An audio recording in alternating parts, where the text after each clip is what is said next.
Halo, selamat pagi anak-anak. Apa kabarnya kalian pada pagi hari ini? Ibu harap semuanya dalam keadaan yang baik, sehat, dan juga siap untuk belajar.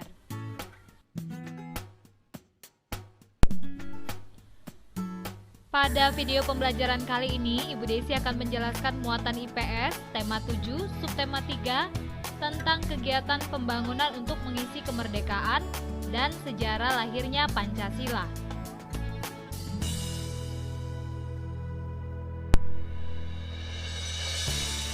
Tujuan dan cita-cita Indonesia yang tercantum dalam Pancasila dan UUD 1945 yaitu mewujudkan keadilan dan kemakmuran yang merata bagi masyarakat Indonesia secara material maupun spiritual. Tujuan dan cita-cita tersebut menjadi dasar pembangunan nasional Indonesia setelah kemerdekaan. Pembangunan dapat diartikan sebagai yang pertama, suatu proses yang dilakukan oleh manusia untuk memperbaiki tingkat kehidupannya secara material maupun non-material atau spiritual. Yang kedua, usaha untuk menciptakan kemakmuran dan kesejahteraan rakyat yang hasilnya dapat dinikmati oleh seluruh rakyat secara adil dan merata. Rancangan pembangunan di tiap negara memiliki perbedaan satu dengan yang lainnya.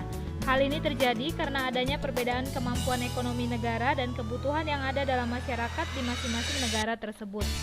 Berdasarkan tingkat ekonominya, Indonesia tergolong sebagai negara berkembang. Oleh sebab itu, bangsa Indonesia masih memerlukan pembangunan secara menyeluruh di berbagai bidang, baik ekonomi, sosial, budaya, dan politik. Pembangunan yang dilakukan pemerintah contohnya adalah pembangunan fasilitas umum seperti pembangunan bendungan yang bertujuan untuk memenuhi kebutuhan air masyarakat, pembangkit listrik, pencegah banjir, dan tempat wisata. Pembangunan jembatan bertujuan sebagai sarana transportasi yang menghubungkan masyarakat dan mendorong pemerataan.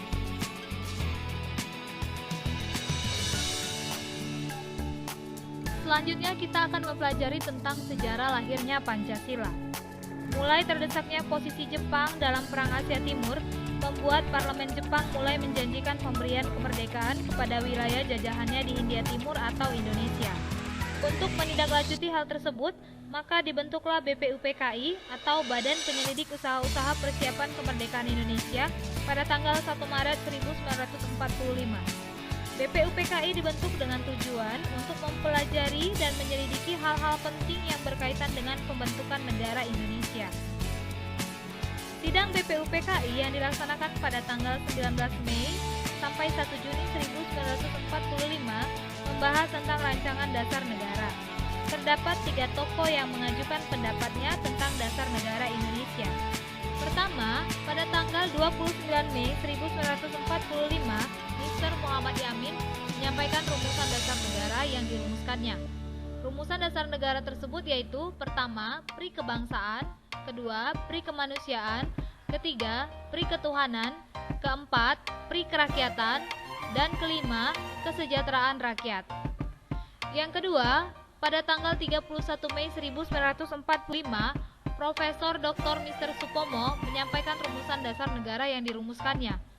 Rumusan dasar negara tersebut yaitu pertama, persatuan, kedua, kekeluargaan, ketiga, keseimbangan lahir dan batin, keempat, musyawarah, dan kelima, keadilan rakyat.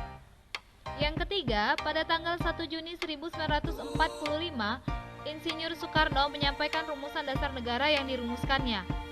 Rumusan dasar negara tersebut yaitu pertama, nasionalisme dan kebangsaan Indonesia, kedua, internasionalisme dan pri kemanusiaan, ketiga, pakat atau demokrasi, keempat, kesejahteraan sosial, dan kelima, ketuhanan yang Maha Esa.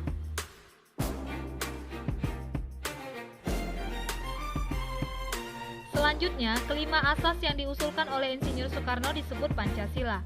Peristiwa tersebut melatar belakangi penetapan hari lahir Pancasila yang kini kita peringati setiap tanggal 1 Juni.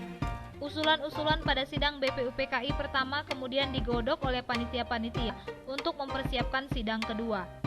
Sebelum memulai sidang kedua BPUPKI, dibentuklah kembali panitia yang dikenal sebagai Panitia 9. Pada tanggal 22 Juni 1945, Panitia 9 mengadakan rapat yang kemudian menghasilkan rumusan dasar negara yang tercantum dalam Piagam Jakarta.